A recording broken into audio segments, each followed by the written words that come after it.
Hello and welcome. This is Lindsay of Lindsay Lou Rogers for the Momentum Talk Show. And today I have Miles McConnell, guitarist here. You can say hello, Miles. Hello, Lindsay, and hello, everyone. Welcome. We're happy to have you here. So before we begin learning more about Miles and what he does and what his current thoughts are in the music world, I am going to talk with you a little bit about what momentum means and why it was started. So momentum stands for monumental opportunity manifesting extraordinary new times upon man and womankind. So it was started to share with you all some ideas and thoughts, tips and tricks, inspiration from people that I have interacted with and learned from that I thought would help the rest of you.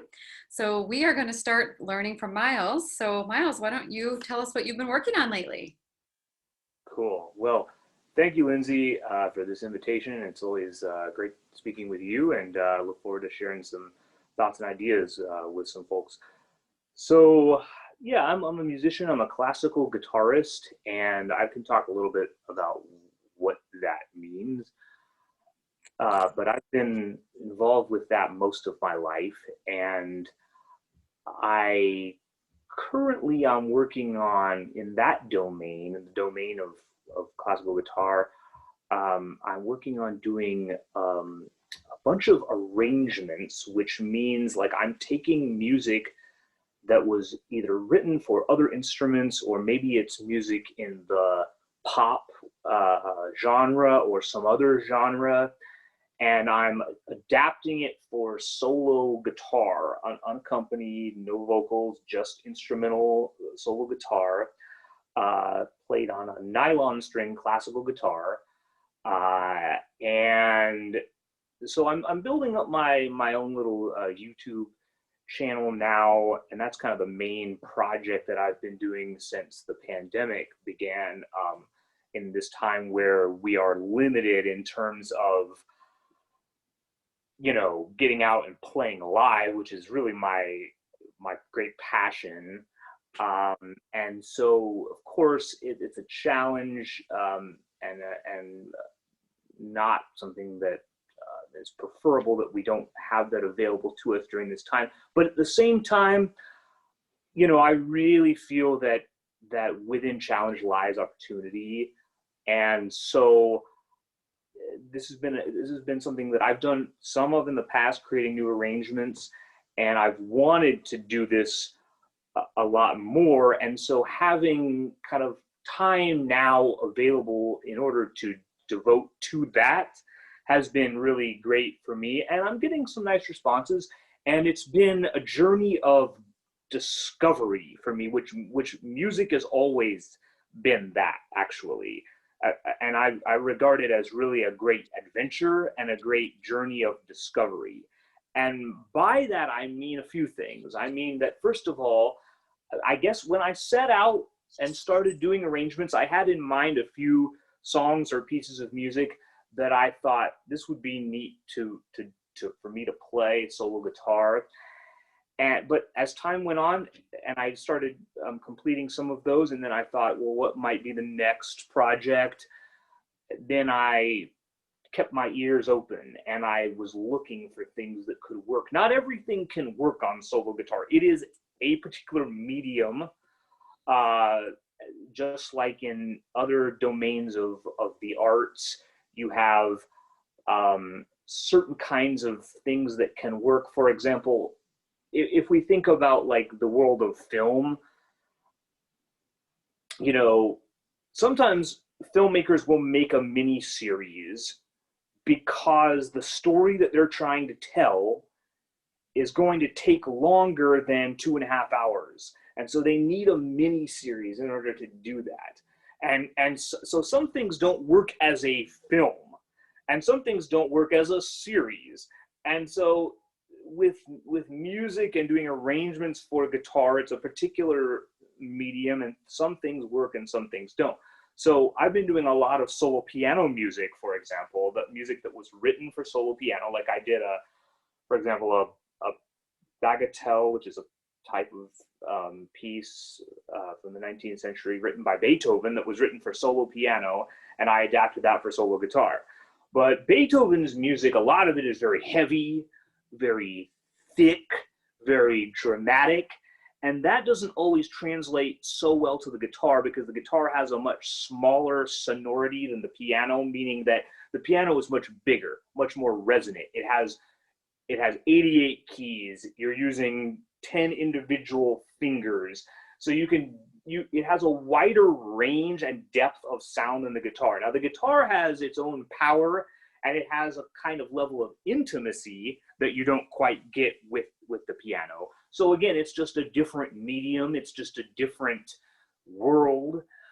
And so anyway, these are kind of the inside baseball kinds of things that, one thinks about in the act of creation and of a recreation, I guess, in this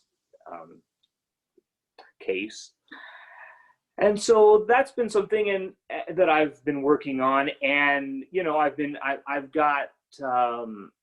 I'm working on a pop song now that I'm on the verge of being ready to make a video for, and it's just a song that kind of just spoke to me, and I thought that it would work well on the guitar. And another thing that I've been thinking about in relation to that, about kind of those folks out there who are creative individuals and maybe who do something in the arts or another creative domain may relate to this, and even those who maybe have an interest in it but are not necessarily artistic or creative will maybe still be able to relate that so many times in life, I think, things call to us and we have to answer the call. And it's the old thing that the Greeks talked about the muse, really.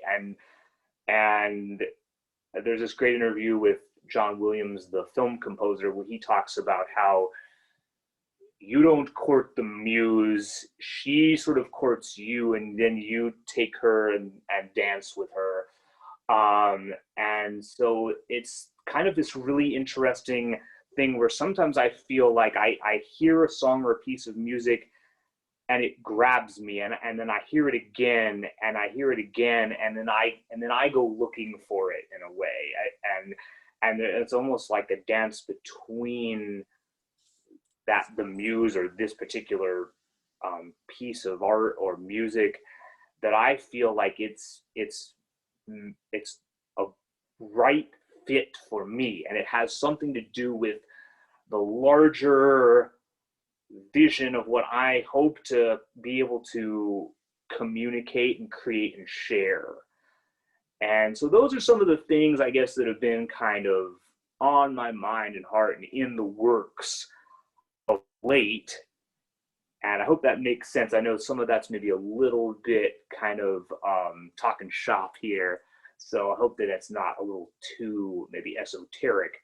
But I hope to be able to, in this conversation, to touch on, I guess, some of the different ways in which music has helped to shape my life, and the lessons, I guess, that I would have to share with others about that, and the ways in which we can have this spirit of adventure, discovery, journey in our lives in many different ways. And I've had it largely in music, but also outside of music, of course. And how, that I have stumbled across and found so many interesting and wonderful opportunities and all of that as a result of just kind of this spirit of I've got my training, I've got this background, and yet and I have goals, certainly, and I'm a very goal-oriented person, which is good, but can also has its shadow side. But that I'm also open. And so this balance of kind of having goals, having things you're working towards, and also a sense of, I'm not sure where this is going to take me, but there's an aliveness in that, which I think is very important. Yeah, not being attached to the outcome. Yeah, that's great. You mentioned this wilderness period, and I think you touched on what it means, but maybe you didn't name it. So I think maybe if you want to just go there for a moment, that'd be great to hear. Yeah, that's right. So we had a little conversation about a week ago before this interview, just kind of chatting about some of the things that we might talk about. And so we're talking now in October of 2020, and most of this year we have been all over the world. People have been in a lockdown or semi-lockdown, period of quarantine, a period of limited opportunities in terms of the normal kind of activities that we were doing prior to this pandemic. And there's been a lot of obviously great challenge in that, and suffering even in that, for many people. And at the same time, there can be, if we're a little bit lucky and a little bit creative and open, can be some interesting opportunities. But it is a kind of, I feel for myself, at least personally, a kind of wilderness period. So that's a phrase really that pops up kind of again and again throughout history, throughout mythology, throughout world religions. And so some maybe will be familiar with, of course, the 40 years in the desert in the Old Testament, the 40 days of Christ in the desert in the New Testament, and this period of kind of wilderness and a kind of, in some ways, isolation, but in another way, hopefully trying maybe in some ways to get deeper in touch with ourselves and with something bigger in the midst of this seeming desolation. And that's what this period feels like to me, that we have to find ways to look for positive new avenues and opportunities, both right now and also things that are maybe like planting seeds for the future. So that's again where I talk about kind of this idea of like what I've been doing is I'm starting to do some new new projects with the guitar, where I'm not really able to do other things that I really would like to do and hope to do again. But what can I do? And it's a kind of, it can be a deep dive, I guess, in a way of like where it kind of really, because we've got in some ways extra time. I feel actually really busy right now. I don't necessarily feel any less busy, but it's a different kind of busy.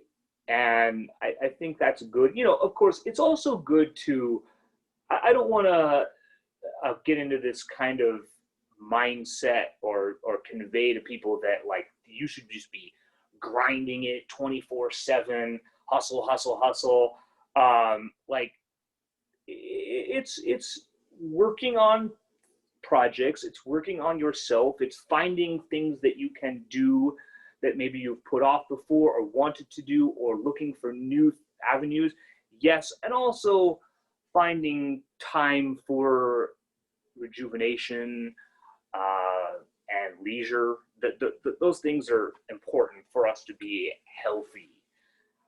So it's not either or, but it also but I don't want to sound too snobbish or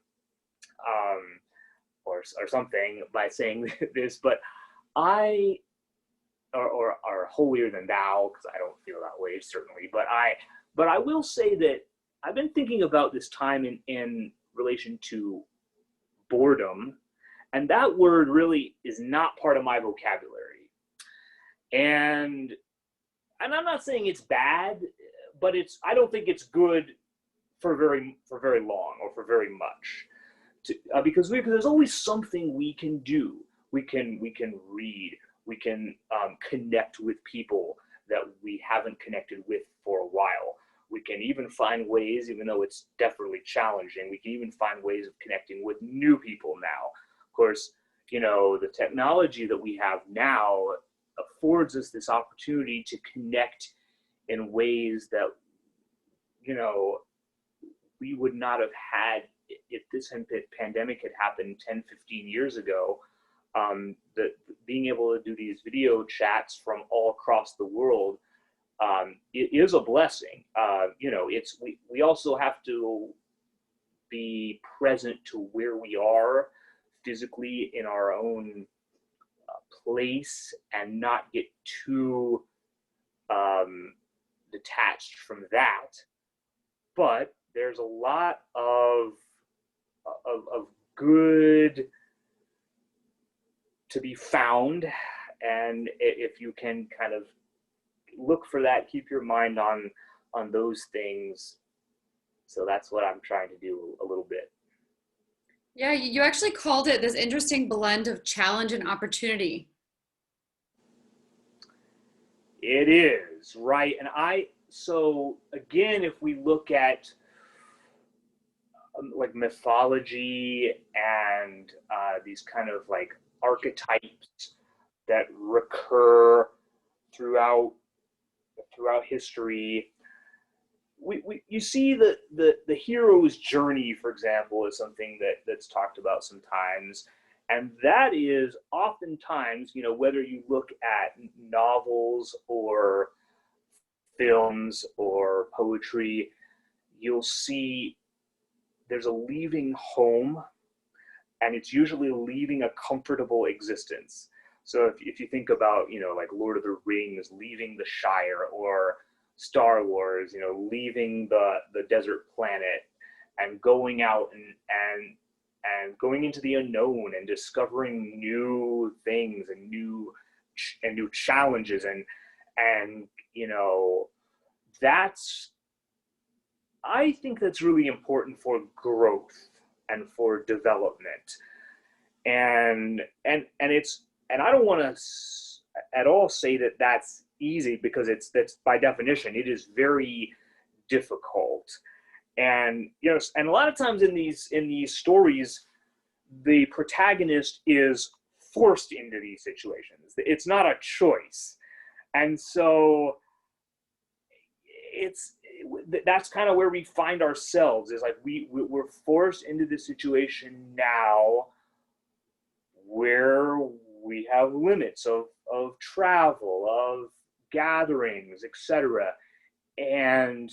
But at the same time, what can we do? So it means that we either, depending on our situation, we're either spending a lot of time alone, or we're spending a lot of time with our family, or someone close to us who we live with, or what have you.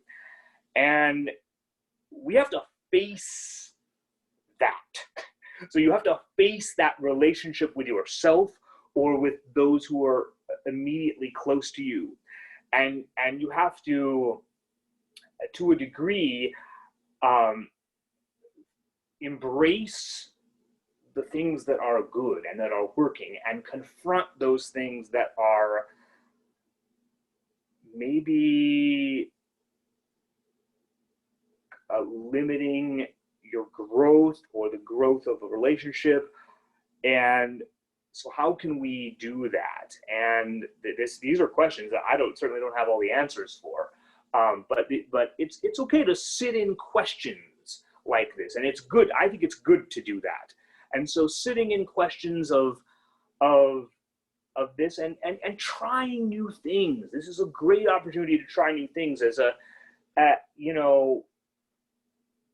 so some folks out there will be people who maybe in the past have played a musical instrument or sung, and maybe already, being over half a year into this, they have maybe picked that instrument back up or started to sing again. Or maybe, I have a friend who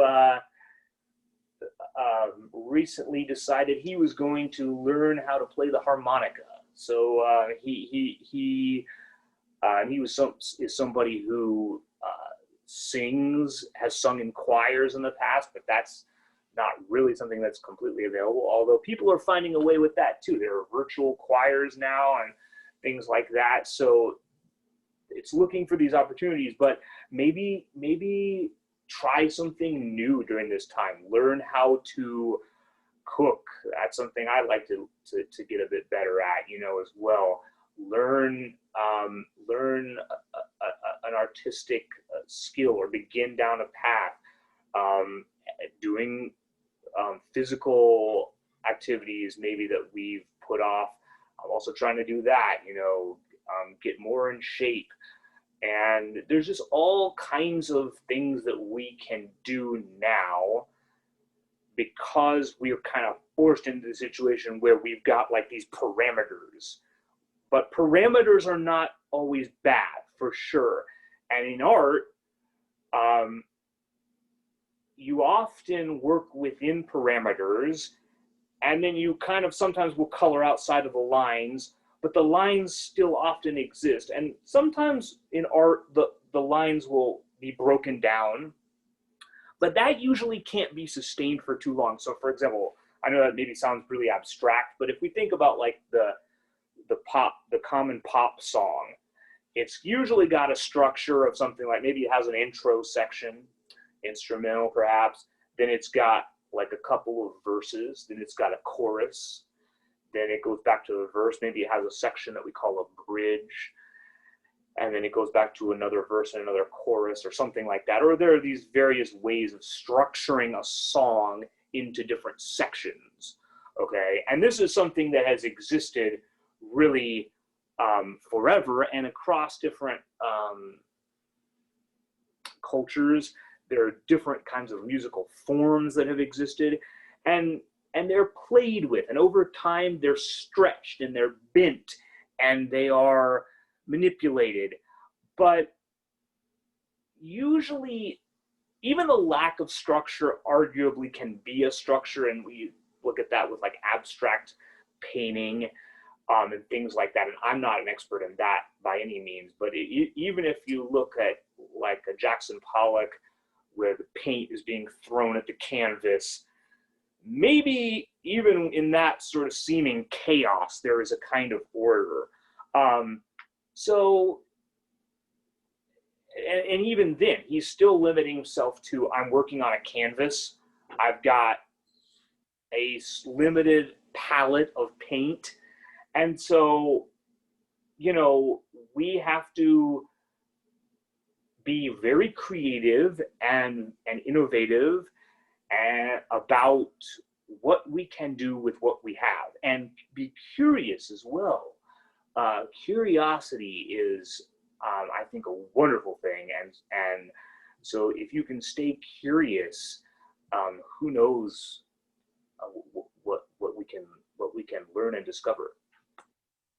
That was wonderful. I think that will inspire lots of people to try new things or pick up old hobbies or things they have always wanted to do during this time, and also maybe relax into the structure that has been placed on them versus fight against it. You talked about this spiritual side of being an artist and wrestling with the ego. I'm not sure if you want to touch on that, but that could be our next segue into conversation here. Or Yeah. anything else. Yeah, no, that's great. We chatted about this a little bit too recently. So, I think people will be able to relate, I hope, to this, in that whether you are a person who has dedicated a significant amount of your life to a particular discipline, as I have, and as you have, Lindsay, with dance and with yoga and with spirituality, so whether or not you've dedicated yourself to something like a sport or an art form, or any other discipline, or whether you have just been a person who's been, you know, finding, I guess, value in relationships, in travel, in hobbies, and in any manner of things that we all do. Um, you know, there comes a point where you we ultimately we have to deal with ourselves.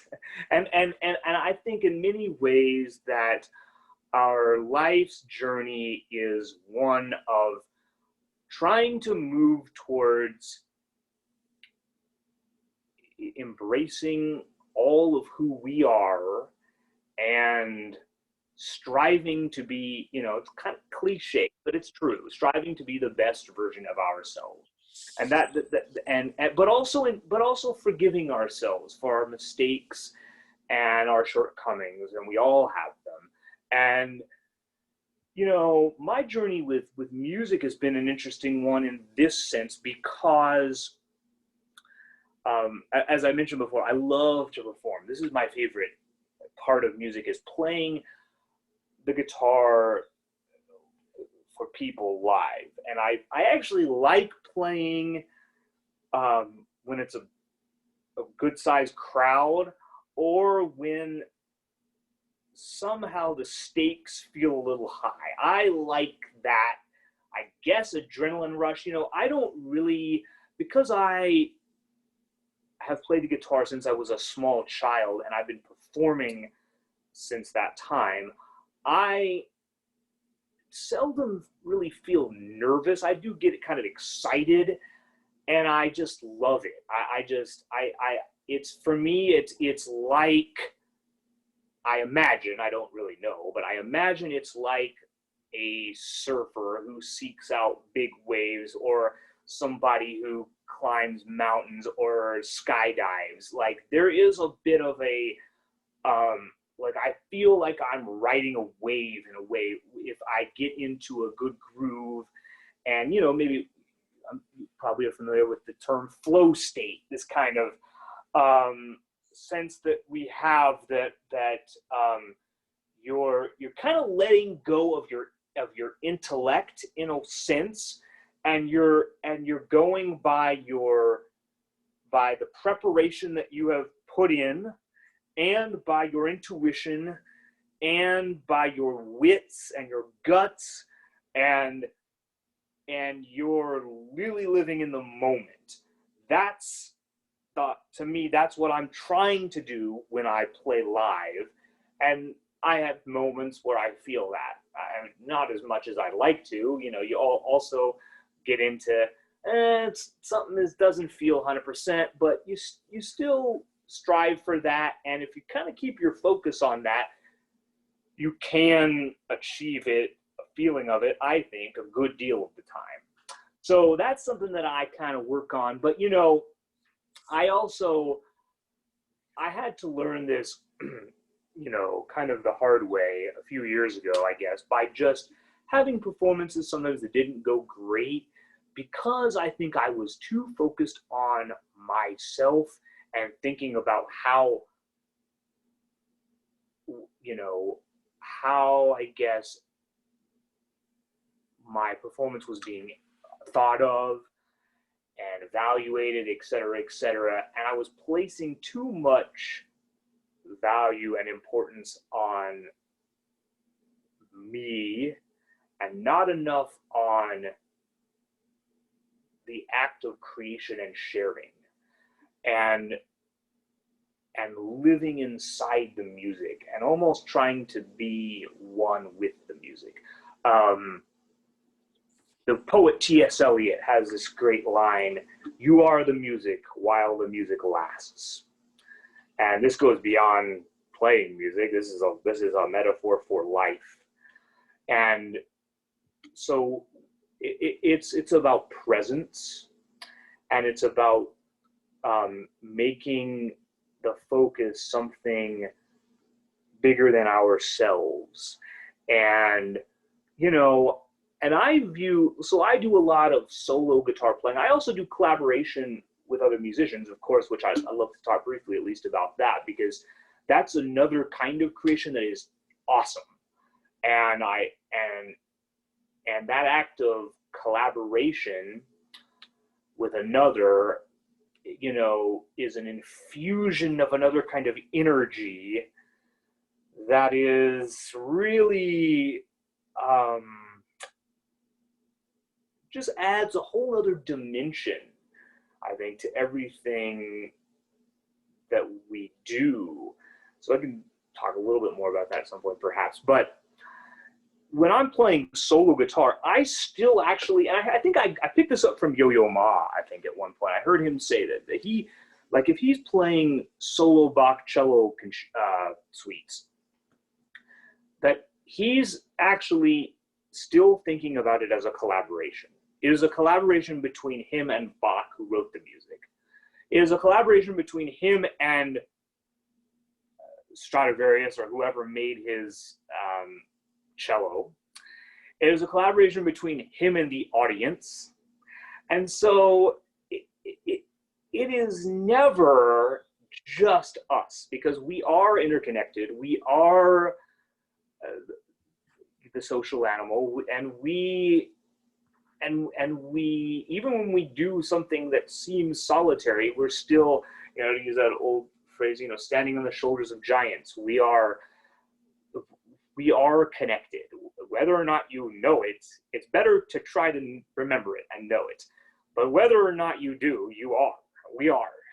And so, and that can become the beginning of a letting go or an easing away from the ego, if you can begin to make your focus, I guess, a bit bigger, I would say. So these are some of the things that I have been working on and thinking about in regards to, I guess, you know, you call this kind of inner game type of stuff in a way, in terms of performance with music. But again, I think it can definitely apply, I hope, to many aspects of life for many different people. I think that was great. So you did touch on this connection between wrestling with the ego, and then from there, I'd kind of like you to go one of two directions you can choose.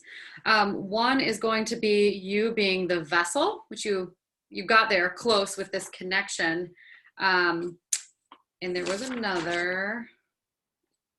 Maybe the vessel is the one. Yeah. Intellectual and physical. So the idea of solitary work. So I'll let you choose. Maybe you can segue from one to the next. Yes. So, yeah, it's all related to kind of what I was just talking about, but to kind of, yeah, connect it to that and expand just a little bit more on it.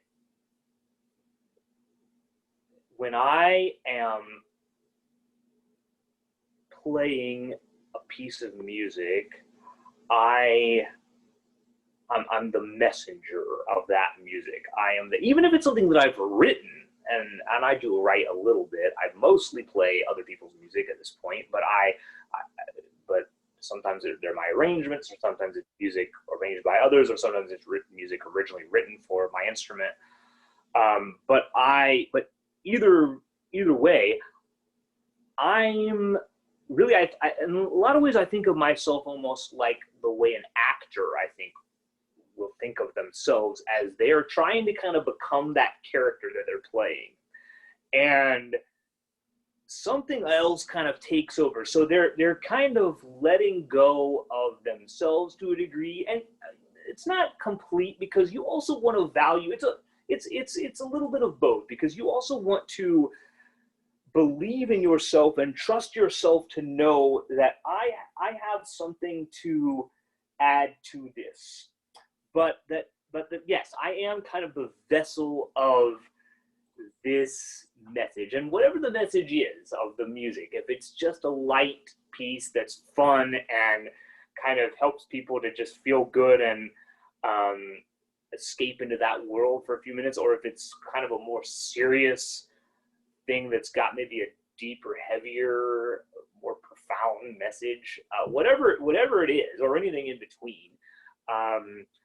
it's that I'm helping to kind of create this world, but I'm also just letting it kind of happen through me in a sense. So yes, there is that. And in terms of the solitary aspect of music making, I mean, it's again a challenge and an opportunity. So I kind of talked already about the opportunity of it and how I almost even I have begun in recent years to think about even solo guitar playing as collaboration in the ways that I talked about.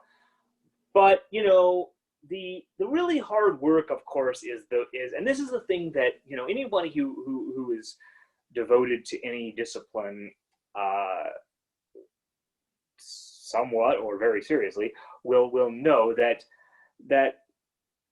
the real work is done before we walk onto the stage. And in fact, that's really the being on the stage again for me is the fun part, is just the letting go and letting it happen. And you've done what you need to do, and then you just kind of let it happen. But the grueling, difficult part is that part, if it's a collaboration, it's a different kind of challenge, because then you have to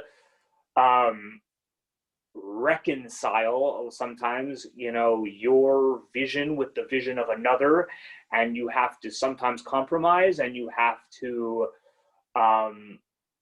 listen, and you have to communicate, and because I have played in a number of duos over the years, which can be a very intimate kind of relationship with another person.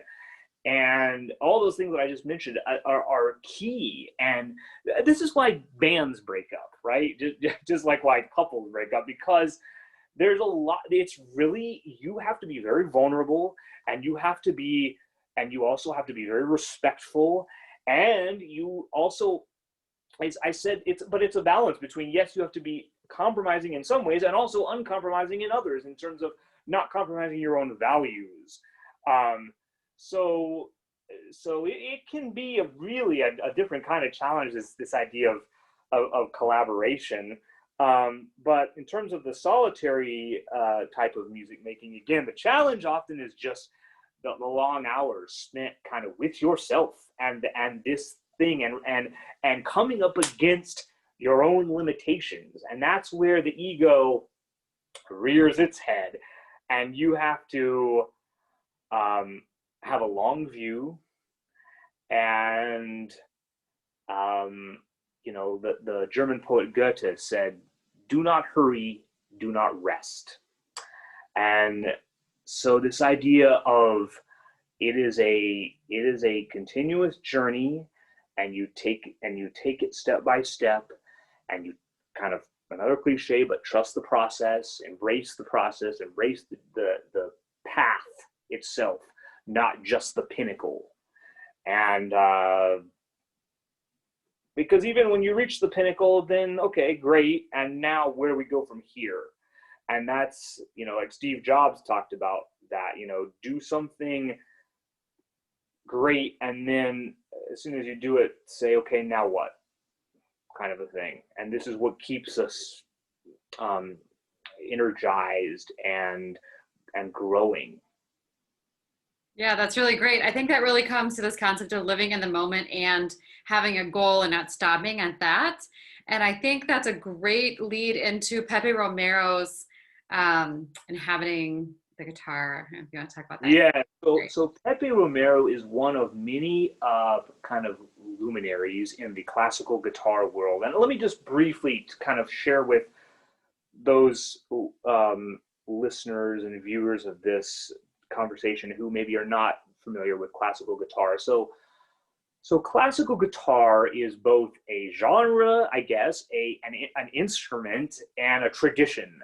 So everyone knows the guitar, but there are many different kinds of guitars, right? And everyone listening will probably know that you hear the guitar in many different kinds of music. So we have, of course, in rock and roll, country, blues, various kinds of world music, and many genres all over the world. But it actually does have also a strong tradition within Western classical music in coming out of Europe, dating back really. I mean, plucked stringed instruments actually have existed since ancient Greece, and there were lutes, which are like kind of like guitars, but they have like a pear-shaped body, and those existed as far back as the Middle Ages into the Renaissance period, like mid 15th century. And by the time we get to what we call the Baroque period, like the 16th century, there are kinds of guitars now in Europe. And so there were composers, which is just a word for someone who writes music, like a songwriter, but it might not be a song, it might be a symphony, or it might be a piano sonata. And so there were composers who wrote music for the guitar in that period of the Baroque, all the way up until the present day, who are trained in this classical tradition. And a lot of the classical guitar, well, the guitar in general, but the classical guitar's roots are in Spain. Of course, there's a rich folk tradition known as flamenco that comes out of Spain, which kind of intersects a little bit with classical guitar. But it's its own tradition, and classical guitar is its own tradition.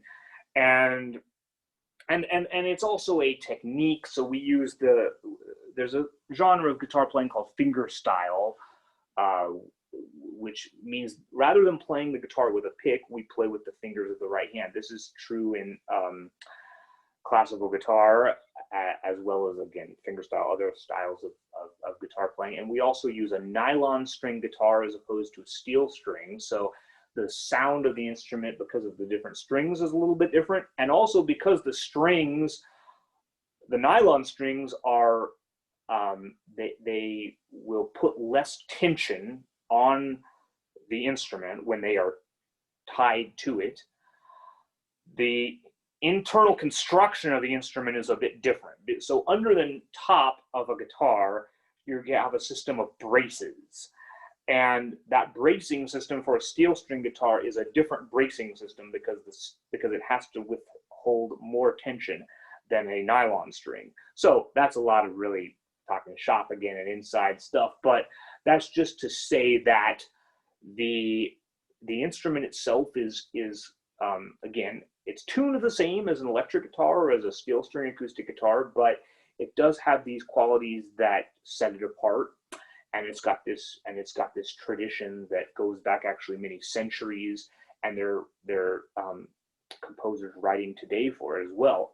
And Pepe Romero is one of a number of great figures, and he's still living and still active. He's in his 70s now, and he's done a couple of great concerts during the pandemic, including a concert from the Alhambra in Granada, Spain, which is quite a remarkable place, and also quite a remarkable thing that he was able to do that during this time. But I was fortunate enough to do a couple of consecutive summer workshops with Maestro Romero, and he's kind of an all-encompassing teacher in that he will teach the very critical aspects of technique that are necessary in order to get to kind of a certain level in order to be able to play this kind of music.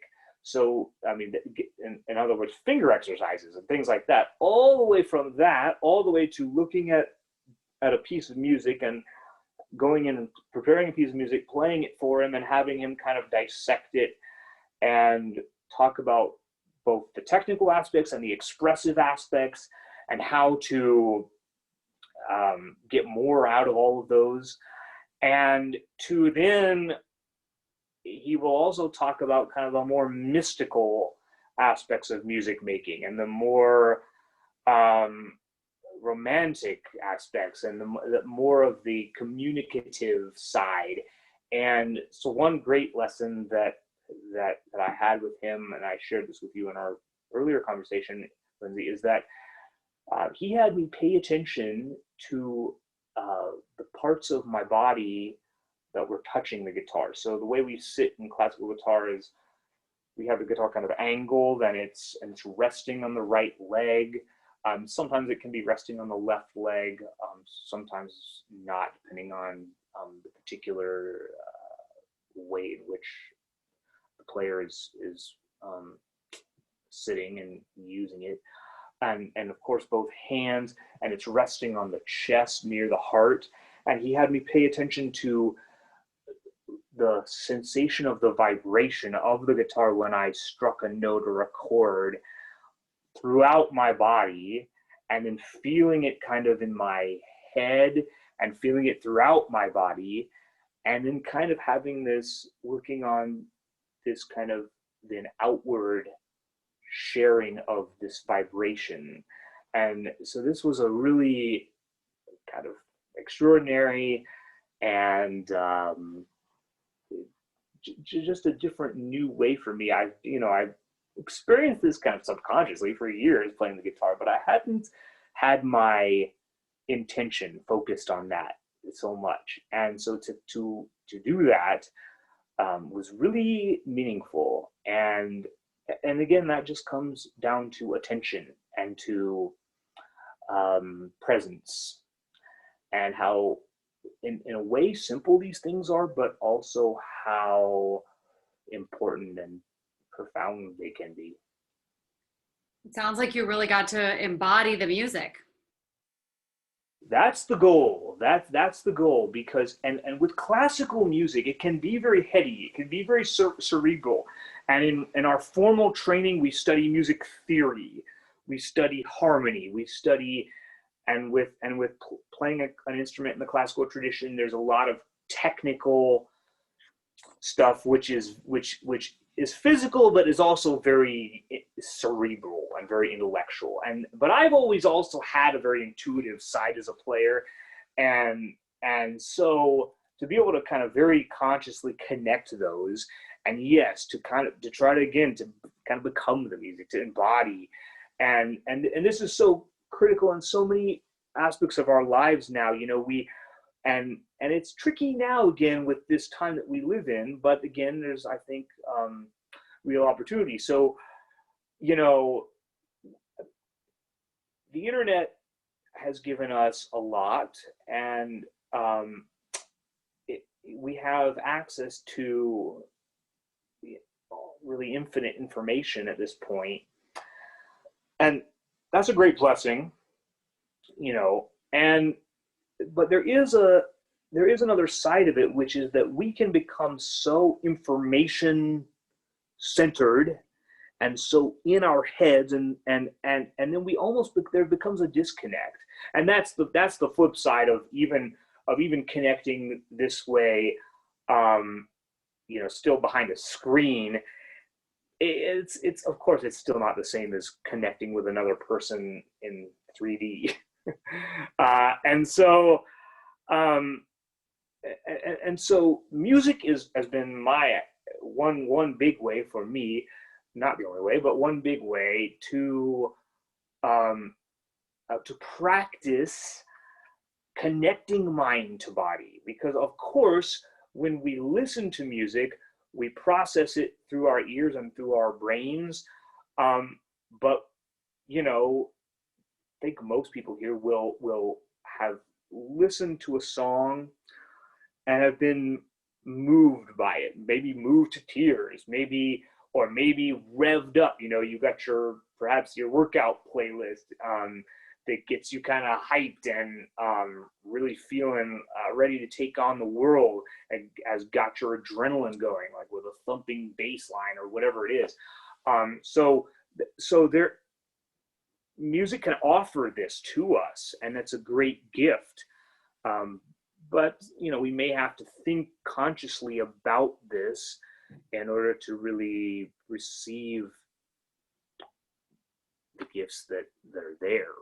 So one way that, I don't know if we can talk about intentional listening to music. I'd like to talk about that. We could talk about that now, or if you'd like to talk about something else first, we can. But intentionally listening to music is certainly one way in which we can begin to connect mind to body. That's true. Yeah. So we can talk about that. I don't know if this relates at all, but you mentioned Daniel and this Yeah, music. That's okay. You want to mention that quick?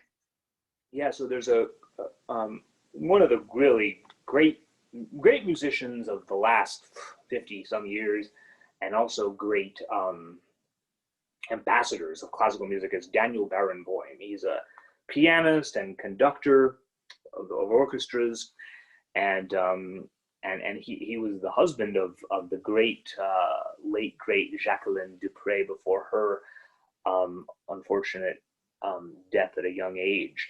Um, but uh, but Maestro Barenboim, you know, he's been a great thinker on music and a great um, proponent of the um, I guess possibilities of music and how it can bring people together. And but yeah, he talks about music as sonorous air. So it's like actually when we play music or sing or um, have music playing, it it takes over the space, right? And I think about this a lot when I play the guitar. My preference as a performer actually is to play the guitar in a small enough um, space, like a small recital hall or a church, where I don't actually have to amplify the guitar, and I can play unamplified and have the guitar resonate in the acoustic space and try to fill the space with the sound of the instrument and the vibrations, and let it sort of I often think about envisioning the furthest corner of a room from where I am and aiming the sound there in a way. And so that I'm really trying to kind of create something in the air. And I think that's partly what Maestro Barenboim is talking about, this idea of music as sonorous air. So just of the air now filled with sound. That's really just all that is. So then if that's the case, then okay, well, it's already something now beyond just the mind. Is an embodiment. So you're not only embodying the music as you play with the instrument or the composer and becoming the vessel to portray that to others, you're also creating this embodied experience for the listener.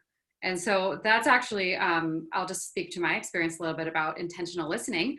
And actually, what I wrote, I just wanted to go back to how I felt immediately after listening to the first composition or piece you recommended.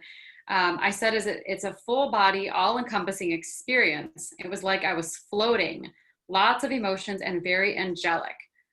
And so you really did a great job. And I'd love for you to share that with the audience, and I can list them out loud about texture and rhythm and these recommendations of how to listen. And it's very detailed, and it's great for people to really break it down and think about those things. And I'd love for you to, in addition, talk about this concept of music as background noise.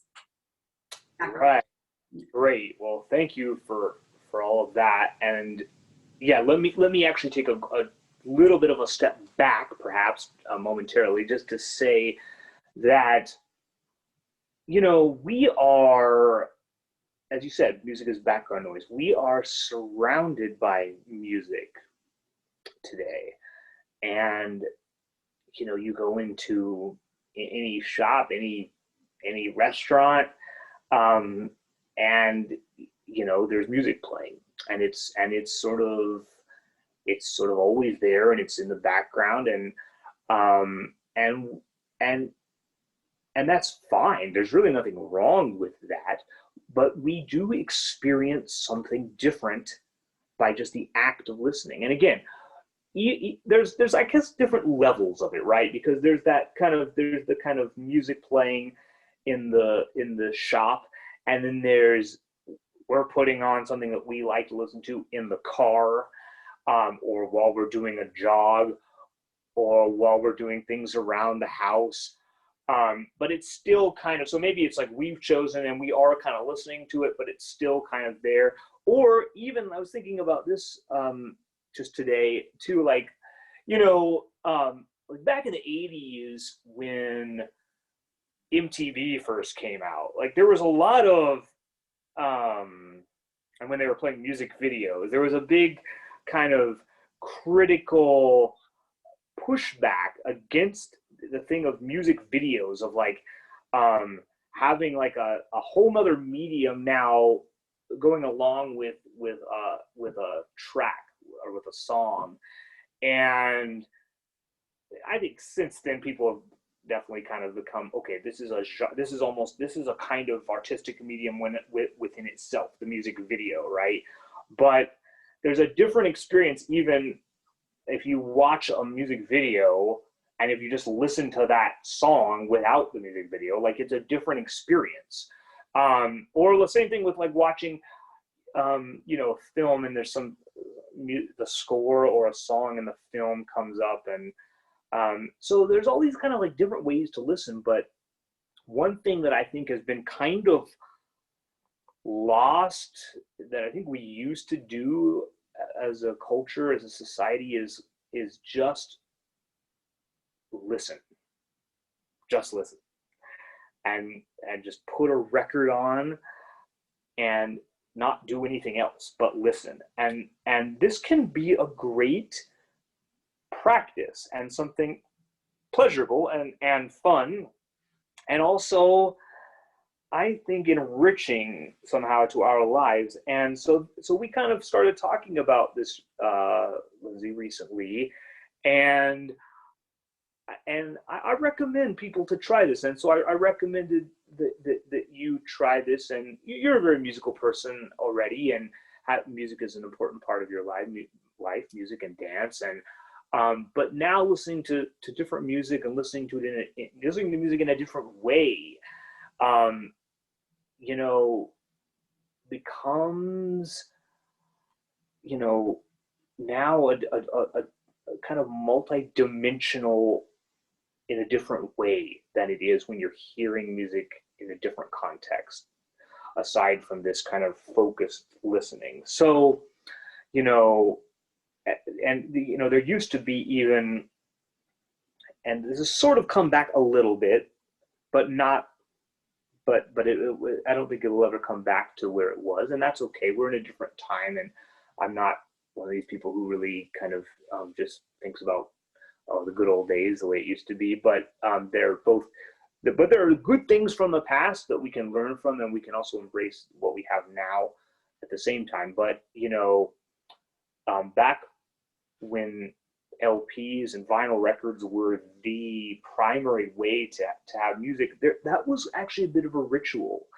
And so you have that, you go to the record shop and you sift through the LPs, and you pick something out and you bring it home, and you take the record out of the sleeve and you place it on the record player, and you put the needle on, and there's a tactile, sensual aspect to this, and then you sit and listen, and maybe you have a glass of wine, or maybe you lie on the floor and listen to this album, and maybe you read the liner notes, or maybe you read the lyrics, if you're listening to vocal music,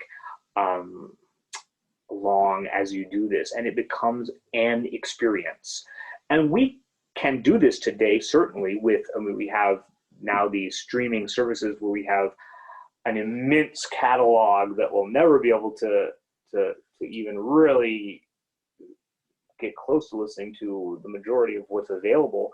But we have so much available to us, and it can be overwhelming. And sort of, how do you start? There's a really cool book that I like, called Every Song Ever, and it's written by a New York Times jazz critic, Ben Ratliff. And I think the subtitle is something like "Listening to Music in a World of Plenty" or something like that.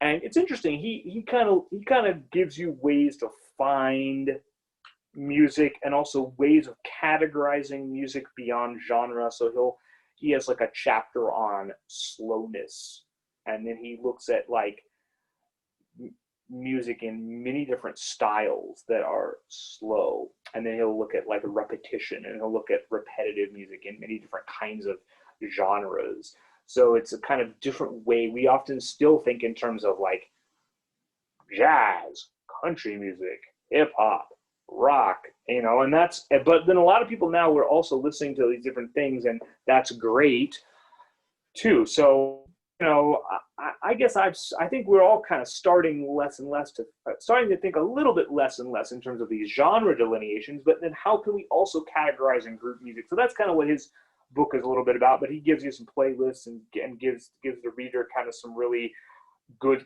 starting points and ways to kind of find and discover new things. So it's a cool book in that regard. But yeah, anyway, I think that, what you said about your experience, what you shared there, Lindsay. So I suggested, you asked me for a few suggestions, and I kind of wrote a rather lengthy email about kind of some ideas about intentional listening. And, I did stress this, that the important thing is almost more how you listen than what you listen to. I mean, it is important what, and that you have kind of, that you're open, and that you are mostly open to different styles, different traditions. I have a voracious musical appetite.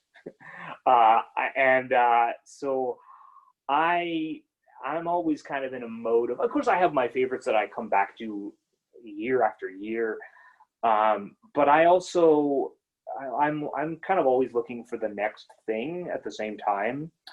And I kind of can never get enough, insatiable. And so it's just kind of this idea of journey and this idea of discovery.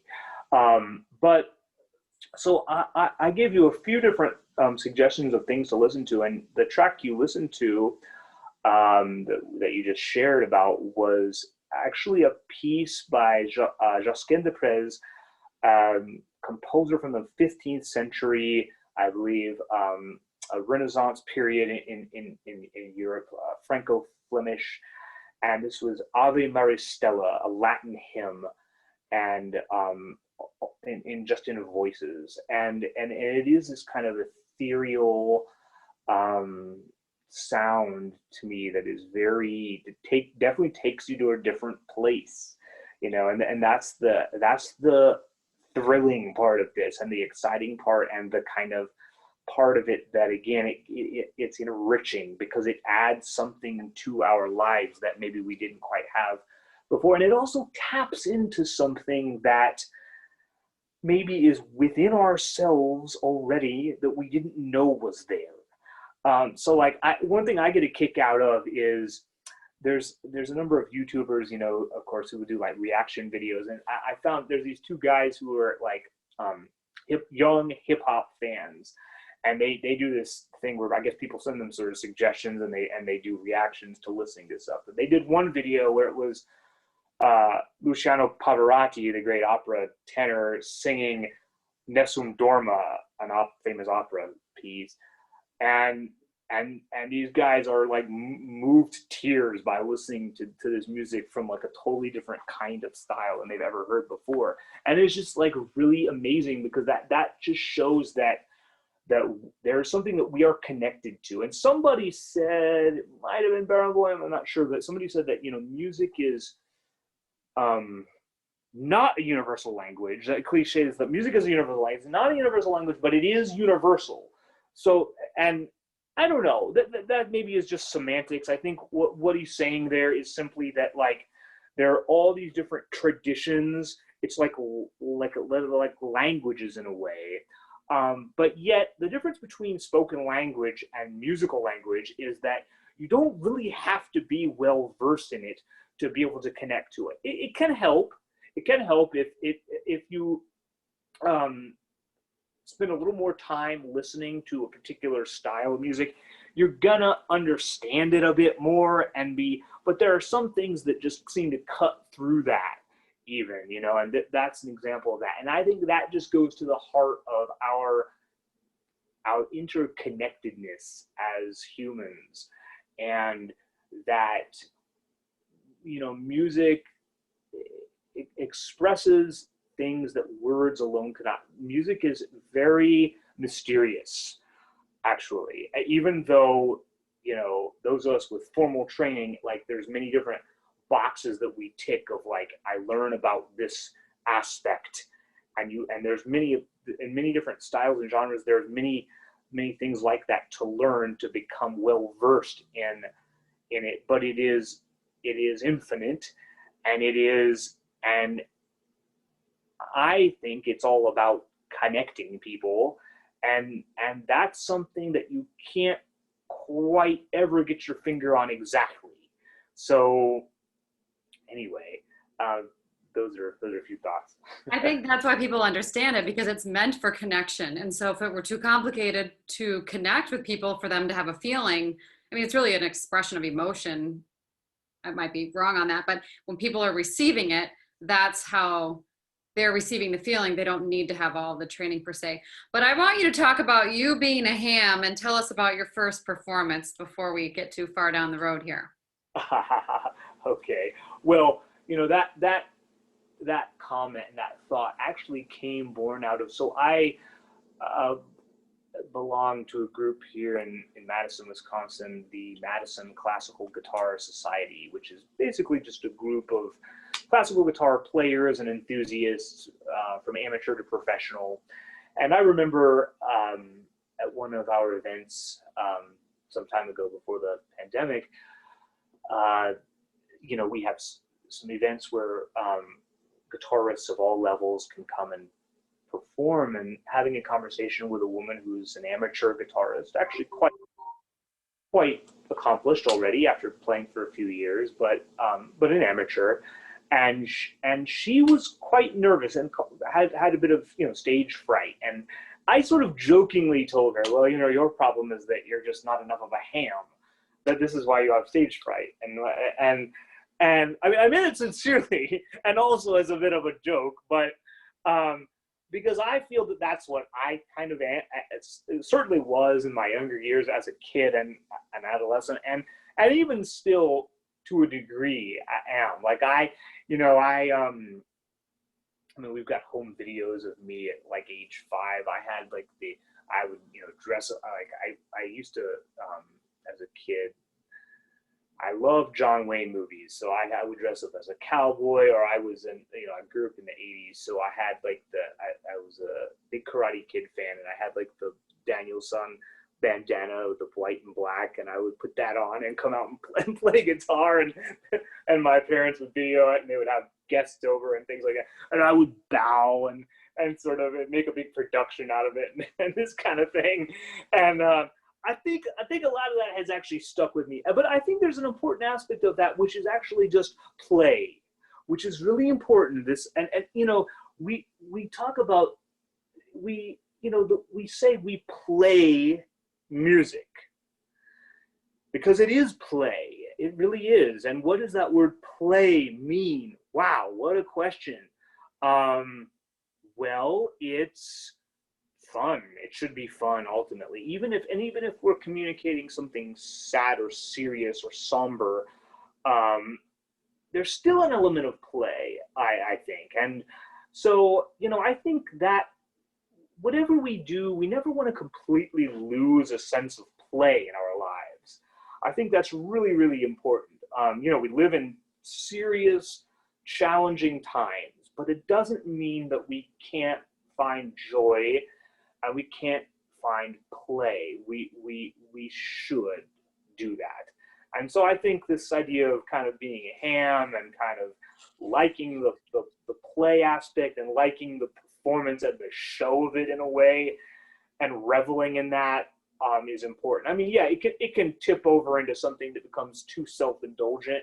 I think I've had to learn how to balance that out, rein that in, over the years, you know.